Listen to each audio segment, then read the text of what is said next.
Good morning. It is Wednesday, March the 9th, and this is The Drill. Welcome to all the butchers, bakers, and candlestick makers out there. I'm Ron, your host and the only true conservative in the United States today. So today, after the Daily Declaration for Spiritual Warfare and the Pledge of Allegiance and the Star-Spangled Banner, we will have neutrality versus patriotism, no free lunch, personal note, and my bicentennial summer. All that and more when I get back.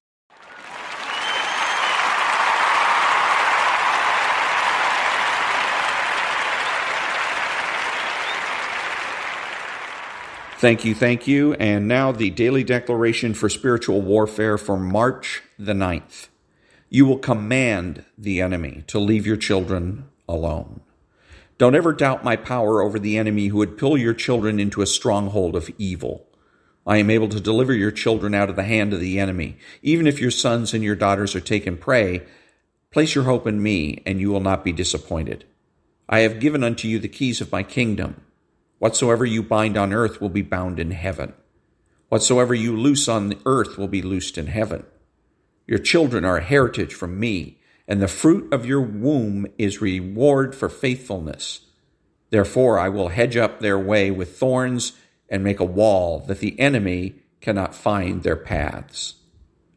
Isaiah chapter 49, verses 22 through 25, Matthew chapter 16, verse 19, Mark chapter 10, verses 14 through 16. Prayer declaration: I command all devils to leave my children alone in the name of Jesus. My children are a heritage from the Lord, and they have been redeemed from every curse. I and the children whom the Lord has given me are for signs and wonders about God. He has established his covenant between me and my seed in all their generations, to be a God unto them and to their seed. And that was Amen. And that was the Daily Declaration for Spiritual Warfare for March the 9th.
Thank you. Who is the true conservative? He is religious and realistic. He is the person that understands that culture is the foundation for politics. He acknowledges a benevolent universe. He is patriotic and uses common sense. He makes judgments, refuses to speculate, speaks clearly and definitively, and is not afraid to say no. He's open-minded, asking why rather than why not. He is consistent, credible, and influential, not ashamed of his existence, unafraid to learn or correct his mistakes. He is a normal American.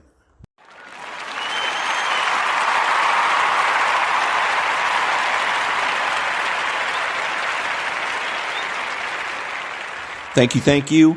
What are the true conservative tactics in support of the true conservative strategy to defeat the socialists? Number one, don't be intimidated. Number two, don't prove a negative.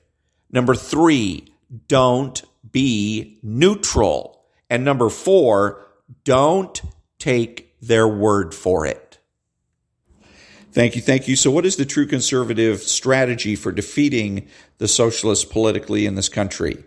It is to attack the socialists from the bottom up, to demoralize and defeat the rank and file socialist that we encounter each and every day. And by so doing, we will discourage them from returning people like Nancy Pelosi to office. Thank you, thank you. What are the true conservatives' political priorities? Number one, the abolition of abortion throughout the country. Number two, making nuclear, biological, and chemical weapons obsolete. Number three, the decertification of public employee unions throughout the country. And number four, assigning criminal and civil liability to all regulators across the country.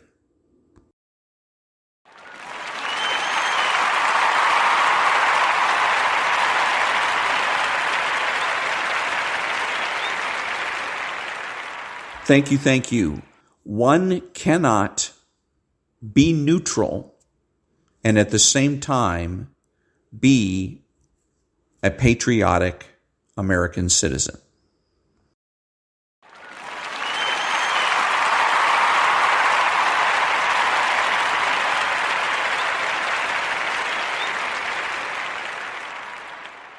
Thank you. So the governor of the state of California, Mr. Newsom, went ahead and did a State of the State speech in which, of course, he didn't bother to say what the state of the state really is, because it's a campaign speech. Everything now in, maybe it's always been that way, is the office holders are always in campaign mode. Every time that they're making a speech, they're basically campaigning for the next re-election, etc. Or for if they're running out of, they can't be re-elected, then they're campaigning for their next office. But they're always in the campaign mode, and that's what he was doing here yesterday. Was gearing up and getting into campaign mode. And what that brings up is, again, what I've said before, which is that the people on the right, on talk radio, the right-wing talk radio folks, are more of a hindrance to making progress in this country than they are a help. And that's the way they do that, is because they give free airtime to office holders. Now, you may not hear Gavin Newsom on any of the shows, let's say Hugh Hewitt or places like that, but you're going to have Republicans that are going to come on, that they will invite on or will ask to come on, and basically what they're going to do is they're campaigning. Now, Hugh Hewitt doesn't realize that. He thinks that he likes the idea of having Senator so-and-so or Congressman so-and-so because it's an issue of prestige. And it also helps him fill airtime. So, this is the reason, this is the reason that the same people get reelected to office over and over and over and over again, because they're the only ones we hear from. That people don't bother to line up to challenge somebody that we don't like because they don't get the airtime. What right-wing talk radio hosts should be doing is telling office holders, you have a war chest. If you want to come on my show, that's fine, but you're going to pay the advertising rates. And then you make it known every day, if anybody is campaigning for office or planning to campaign for office, if you're even thinking about challenging the status quo, then get with us and we will give you free airtime to do so.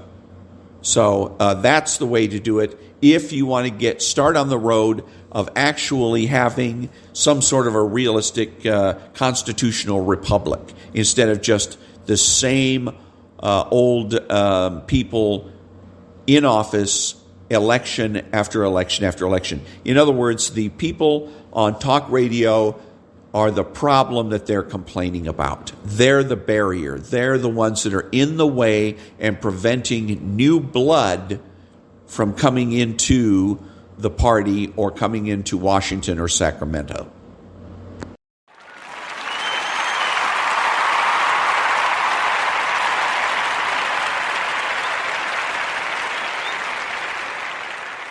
Thank you. And now there's no free lunch. That business people buy low and sell high in a particularly alert and advantageous way does not make them bad unless all trading is bad, unless when you yourself shop prudently you are bad, unless any tall poppy needs to be cut down, unless we wish to run our ethical lives on the sin of envy. Deidre N. McCloskey. This should be the most self-evident of statements, but because of the politics of envy that drives so much of modern economics, it is not. The transactions of successful people are not evil when they are profitable, any more than their own endeavors in transacting in the marketplace become suddenly noble when done foolishly, or suddenly evil when done effectively. The derogatory way that so many speak of business success reveals an entire ecosystem of envy. And that was There's No Free Lunch.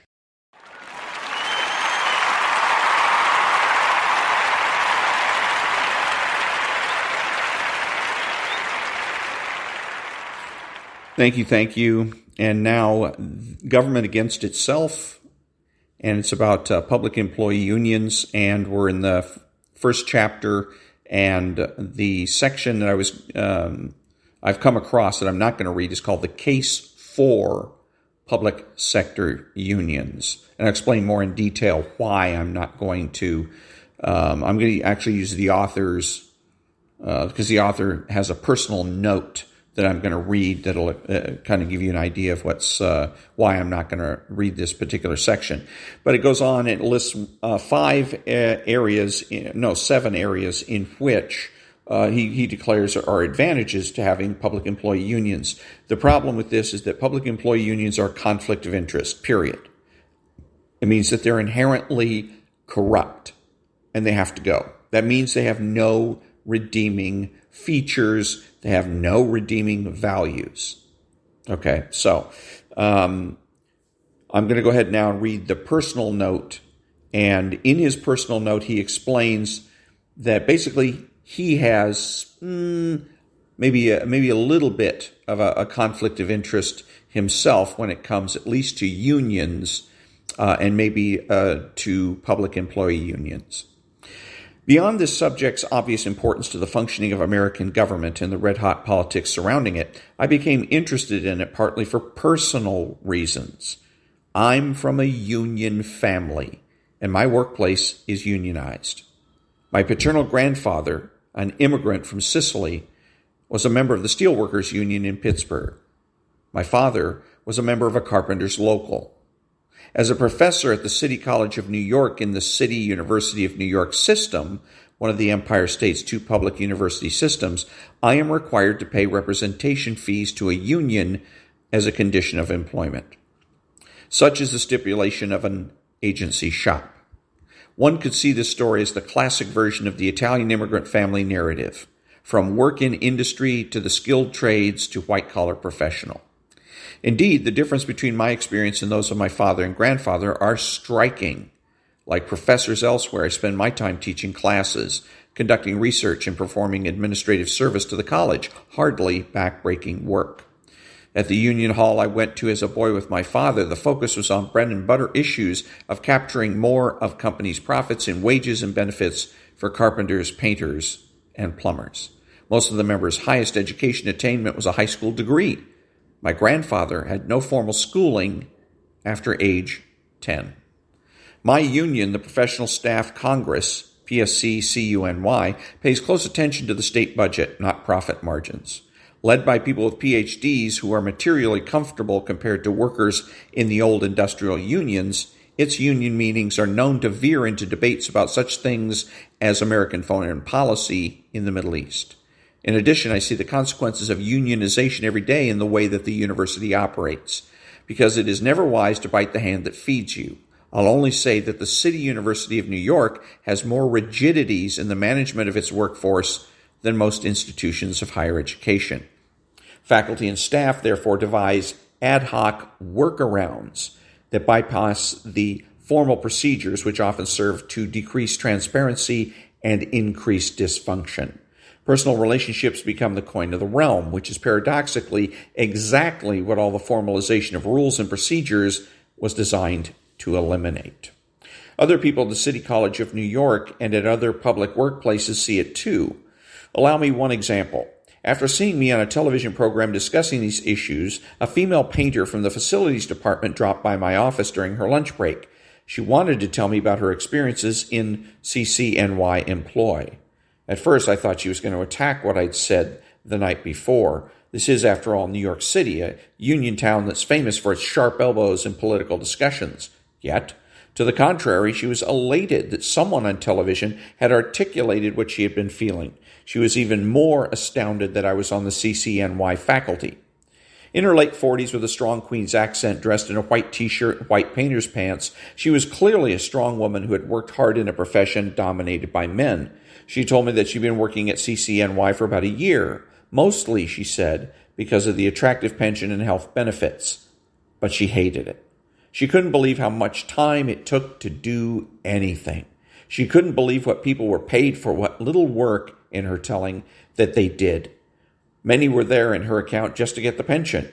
She couldn't stand the detailed rules. She felt insulted because they didn't allow her to prove how fast and how talented a painter she was. The combination of unionization and government employment was undermining her pride in her craft, and she worried that the poor upkeep of many buildings was a disservice to the lower-income immigrant and first-generation college students who were enrolled at CCNY. At the same time, the issue of public sector unionization is a controversial topic that generates a lot of heat. I know firsthand how passionately people feel about the issue. One of my colleagues emailed me to say that my analyses were devoid of any human feeling and demagogic, hardly the usual polite scholarly critique. Attacks from public employee union leaders and their allies have been even stronger. Barbara Bowen, the president of PSC-CUNY, the union to which I pay representation fees, called some of my arguments upside down and diametrically opposite the vast majority of my colleagues. At a public debate on these issues with former New York State Senator Richard Brodsky, an official from AFSCME District Council 37, which represents some of the lowest paid public workers in New York City, launched a full-scale assault on me and my arguments. A leader of the teachers' union in Worcester, Massachusetts, also reacted vehemently to a speech I gave, disputing the notion that there could be any discrepancy between what was good for kids and what was good for teachers.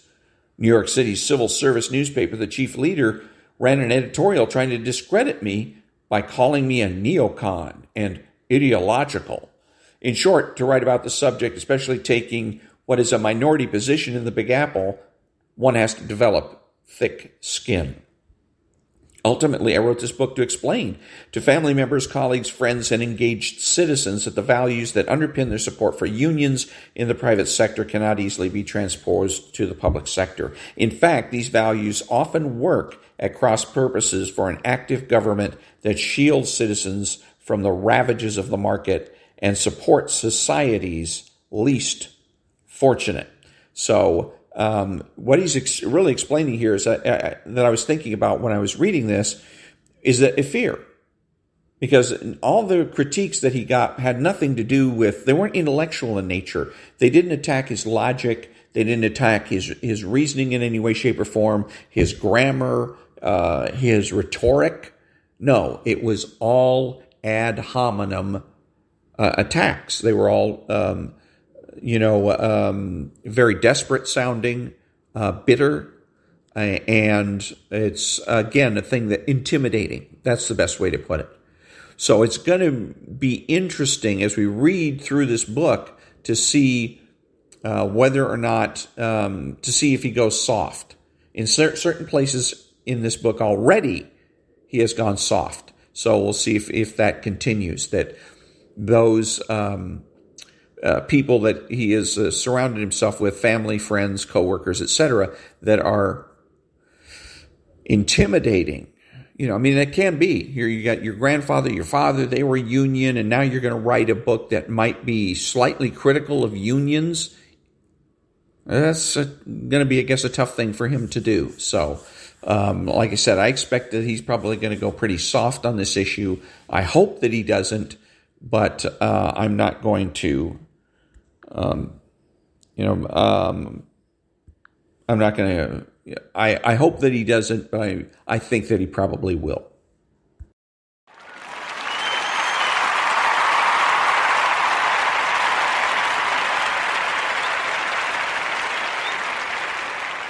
Thank you. And now, Tales from My Bicentennial Year: Baseball, Hot Dogs, Apple Pie, and a Plymouth Fury 3 Wagon by Michael Buell.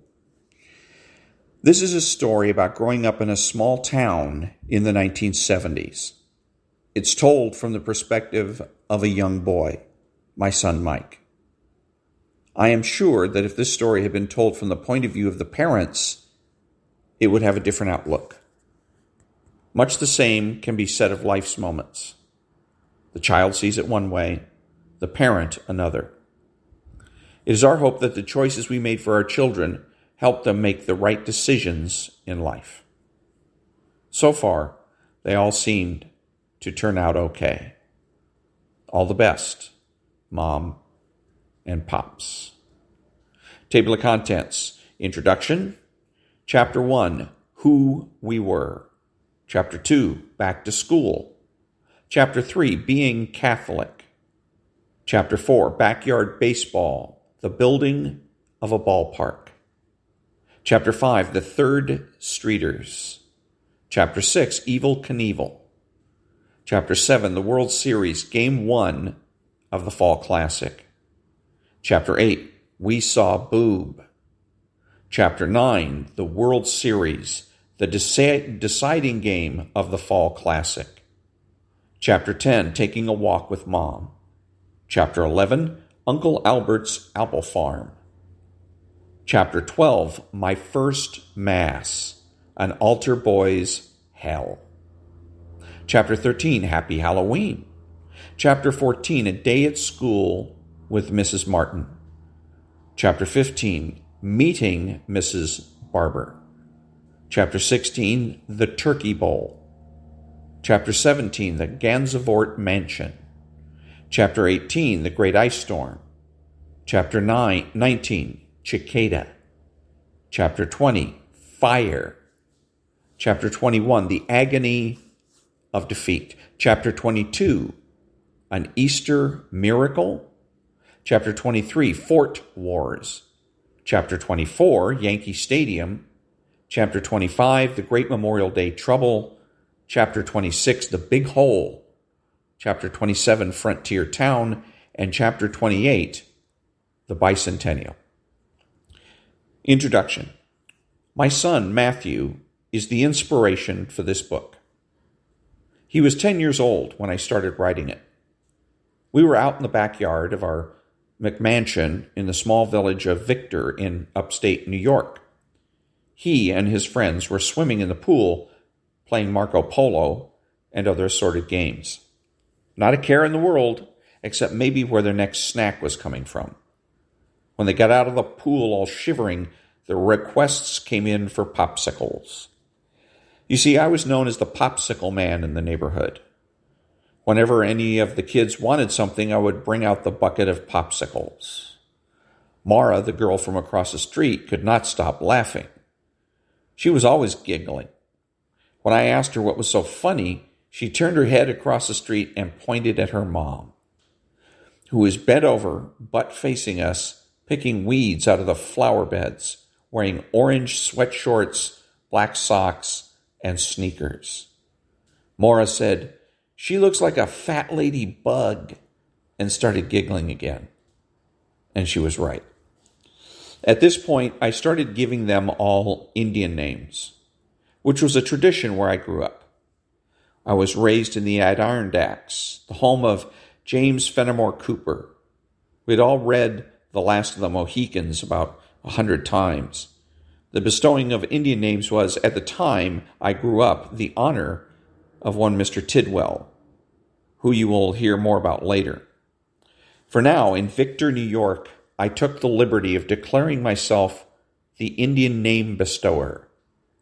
To Mara, I gave the Indian name of Giggling Tree, reason duly stated above. My son's friend Brandon was bestowed with the name of Gas in the Wind. He was named this because he had a habit of passing gas in the pool, watching it bubble up and pass away in the wind. He drew quite a crowd in the pool as they watched the gas bubble up. Then, for my son Matt, I decreed he will from now on be known by his Indian name of Shivers in the Sun. He was all skin and bones, absolutely no meat. Every time he got out of the pool, he shivered for about an hour until the sun and a towel warmed him up. My daughter Sarah, 13 at the time, was given the Indian name of Too Big for Us, as she was constantly upset that Matt's friends were in the pool.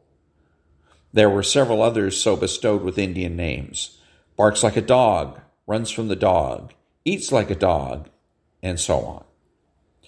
My wife Lisa came out and I poured her a glass of wine. Our neighbors came over and more wine was poured. The kids, however, wanted to chat with all of us, so I started telling them stories of when I grew up and the games we played, none of which they had heard of. Classic games like Planet of the Apes, Evel Knievel, and others. I would tell a story and then tell them to go away so the adults could talk. And then the adults joined in with their stories. And before you know it, an idea for a book was on the proverbial table. My wife gets most of the credit for this book. The constant love and devotion she shows each and every day to her, and depending on what day it is, she will let me say our children, is a continued reminder to me of what it means to be a child. It is our hope that we, as parents, have created the same environment for our children that we both grew up in. I realize not all children are given a life that, for the most part, even if they don't realize it as we didn't, is carefree and full of love, at least for a summer or two. This book is first of all dedicated to my wife and our children, and secondly, to my parents and the parents of all my friends growing up. And lastly, to all kids of 10 years old, may they find the same happy, fun, and carefree times we had, at least for one summer or two. And that was the introduction to the book, My Bicentennial Summer.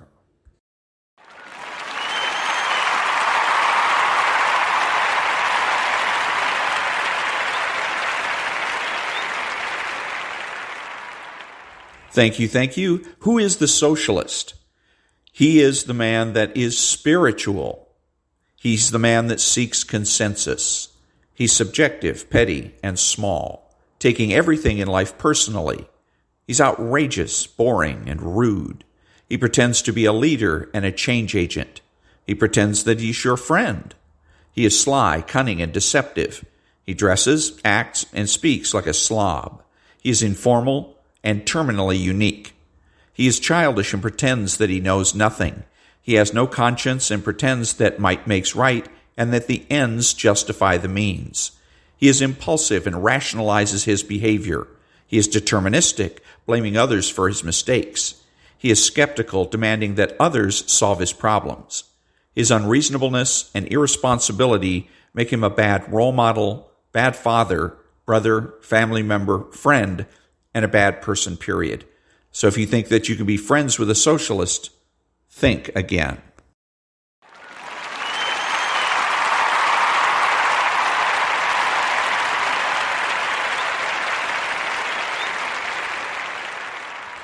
Thank you.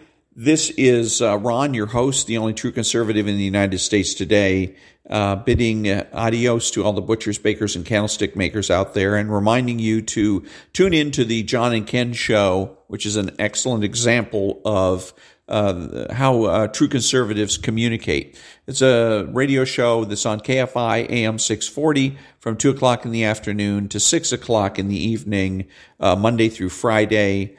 And that's Pacific time. So that's an excellent show to listen to.